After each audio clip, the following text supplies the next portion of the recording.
Hi, here are 5 books you've probably never heard of but might actually end up liking. Starting off, we have Lost Girls by Marie De Stefano. I'm pretty sure that's how you say your last name. I could be completely wrong, but it is what it is. This is a mystery. I would say murder mystery, but that's to be debated on.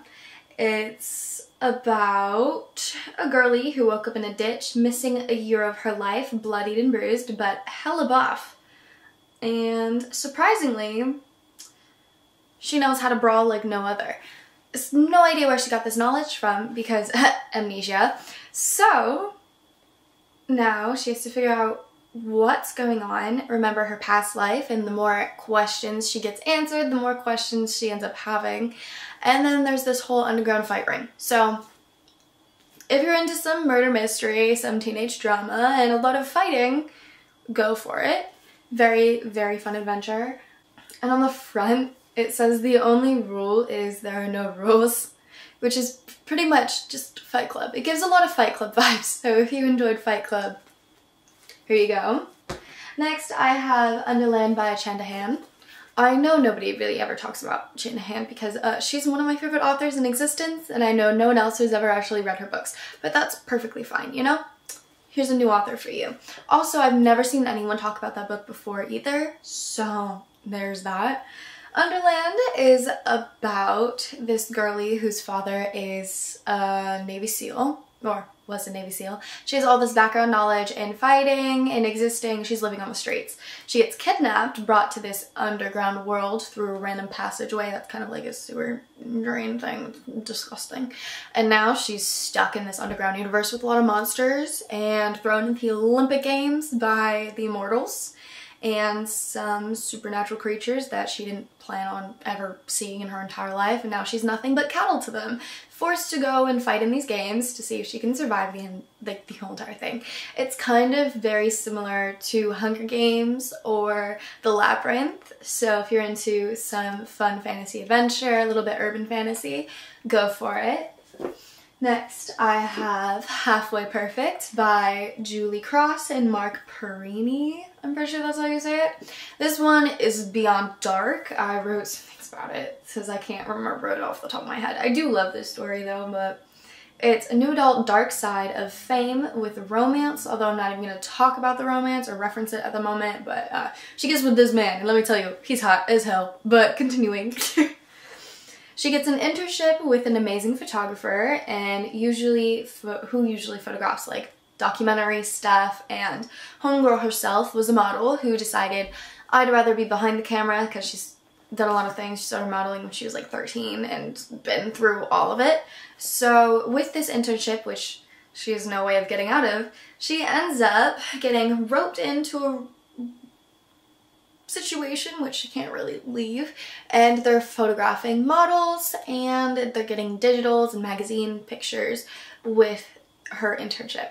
Thing is, being there with all of these people, she ends up seeing this man, so there's that, and then she ends up seeing her ex-boyfriend who was also her manager. Yikes. And yeah, she's just trying to get through it, remembers a lot of her past with the modeling industry and how terrible it was to her, and how she can actually find the bright side in a lot of things. It's a dark yet hopeful story, and I gotta say the romance sprinkled in there is really pretty and like kind of adorable as well. But there's a mystery going on too near the end of this and just a lot of drama, so if you're down, go forth. Next, I have a book for all my romance girlies. It's Heart's Masquerade by Deborah Simmons.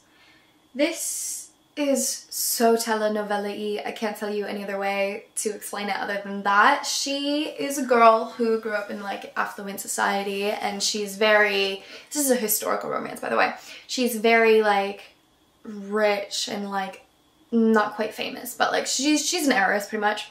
And yeah, someone's trying to kill her, so she runs for the hills, ends up on a ship, finds this dude, and is like, can I be your cabin boy? Because she's pretending to be a dude, because that's the most logical reason to get out, you know, and escape, whatever. So she's this man's cabin boy, boys. Oh my god, they're so cute, but nothing freaking happens yet, okay? Nothing happens. She gets off the ship, sees the rest of her family, lives with her family, they're chilling, whatever, and then this man comes back to the island, and homegirl is a girl now. Like, she's dressing up as a girly, and she looks gorgeous, and he's like, oh, she's so pretty. So Kat is just like existing, minding her own business, and she's like, wait, he's back?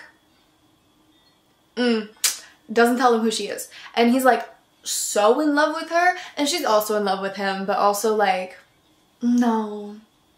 So I'm like, okay, drama. So they're literally doing the most stupidest things, falling all over each other, and just like trying to profess their love to each other and failing miserably. There's so many like miscommunication, but not really. Not to the point where I was like, excuse me, because I hate miscommunication in books or third act breakups. Kill me if you have one of those. No, thank you.